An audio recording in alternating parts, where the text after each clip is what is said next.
Inilah video amatir yang sempat direkam oleh siswa di salah satu SMA negeri Kota Makassar saat terjadi pengeroyokan yang dilakukan oleh sejumlah siswa kelas 12 kepada juniornya kelas 11 di dalam ruang kelas sekolah. Beruntung aksi tersebut dapat dihentikan oleh salah seorang guru yang mengetahui kejadian ini lalu mengevakuasi sejumlah siswa yang berada di dalam kelas hingga keributan pun terkendali. Akibat peristiwa ini, salah seorang siswa kelas 11 mengalami luka lebam di wajah dan sempat mengalami gangguan pernafasan. Berdasarkan konfirmasi pihak sekolah, kejadian pengeroyokan itu terjadi di salah satu ruangan kelas di dalam sekolah Rabu lalu.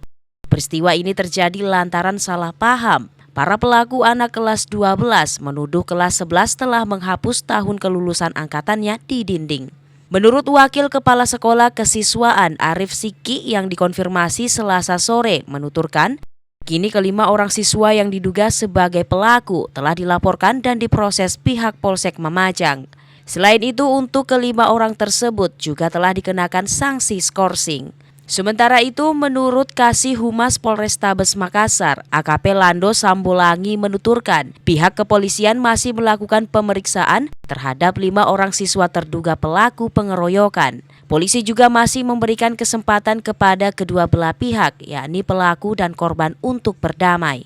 Ini sementara ditangani di Polsek Mamajang dan sementara proses penyelidikan dan diupayakan.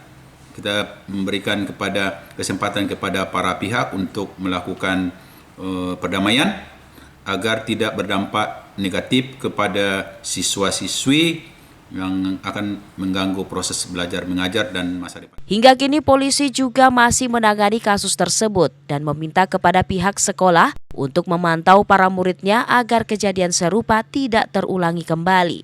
Ilham Syam, Fajar TV dan Fajar Radio melaporkan.